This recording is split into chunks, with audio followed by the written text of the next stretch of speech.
Keith, I'll turn it over to you. Thank you. Well, thank you so much. Can everybody hear me? All right, wonderful. Well, good morning, everyone. Welcome to day 2 of the Age-Friendly Communities Virtual Symposium of the Utah Geriatric Education Consortium and the University of Utah. Before I start, down at the bottom, there's reactions. Could we give a round of applause to Valerie, Linda, the advisory board, our sponsors for putting this together? I would greatly appreciate it. It's a well-deserved. So seeds for this discussion were placed a few years ago when the university embarked on a cluster hire program focused on resilient places for an aging society. And yesterday, Dr. Good spoke of the amazing expertise and innovation existing here at the University of Utah. And also yesterday, Dr. Cherry Fulmer of the Hartford Foundation gave us the charge to think systemically about age-friendly communities.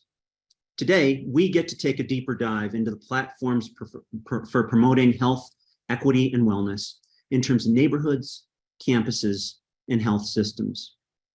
This age-friendly community symposium is the first of its kind in the Intermountain West, and we are so honored to have you participate as a body of leaders, stakeholders, representing local and state governments, aging service organizations, academics, practice.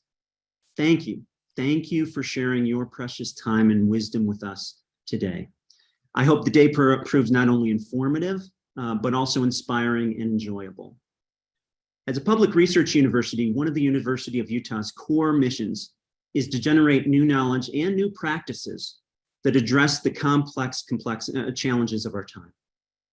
We recognize that in order to make a positive, transformative impact, we need to bring together leadership from varied disciplines and vantage points.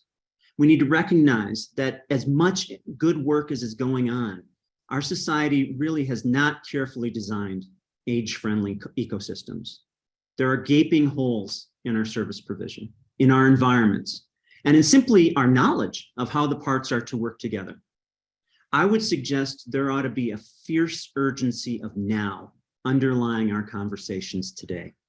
And this is particularly true in light of 3 drivers of change emphasized in this Intermountain West context. So first, the fixed income nature for many in retirement is under significant strain, particularly in relation to inflation's impact on, let's say, affordable housing, which is a key issue here in the Salt Lake Valley. Even if your house is paid off, there are older adults being taxed out of their homes. Assisted living costs are rising, and those that may have afforded that a few years ago may not be able to afford it now. Tied together with other challenging dynamics, it should not be surprising that so-called housing precarity and homelessness among older adults is only growing. Second, our air quality issues. We need to understand they originate in building and transportation choices, and the resulting air quality has tremendous impact in relation to those chronic health issues, such as cardiopulmonary issues. So older adults are likely to have magnified health impacts of poor air quality, but may also find themselves, again, due to where affordable housing resides, in service and food deserts, mandating their use of pollution-producing transportation to access those needed services, and thereby, sadly, adding to the air quality problem. So our air quality, I would suggest, is a daily reminder of our poor efforts to promote mobility and access for all. Third, we are significantly rural in the Intermountain West, where health systems are stretched, to say the least, and neighborhoods are, again, probably understated, geographically dispersed. Many of our indigenous live in rural settings and have complications of overlaid governments and significantly less developed infrastructure. When we think of a more inclusive, age-friendly ecosystem, these communities are perhaps at greatest risk and therefore are those from which we may well learn the most. I would suggest these drivers provide a differentiator to the issue of age-friendly ecosystems in the Intermountain West. Together with the issues we discussed yesterday, we are called to radically rethink the platforms we will be discussing today. These 3 platforms, neighborhoods, campuses, health systems, each possess a unique capacity to shape the social, physical, and economic dimensions of aging. But as Dr. Fulmer highlighted in her talk on age-friendly ecosystems yesterday, they also collectively contribute in tremendous ways to prospects for aging well.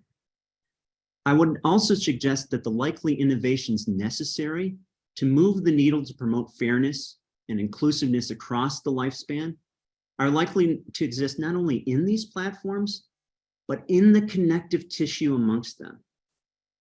One needs only think of how mental health complicates care to picture this point of these gaps that exist. We will need to be creative and willing to shed assumptions that constrain our ability to create age-friendly communities.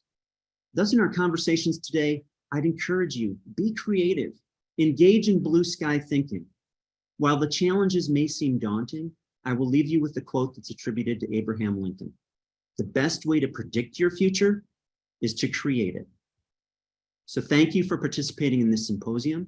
We hope that you come away from today with ideas, resources, new networks, and new knowledge that you gain from people who share your passion for age-friendly communities.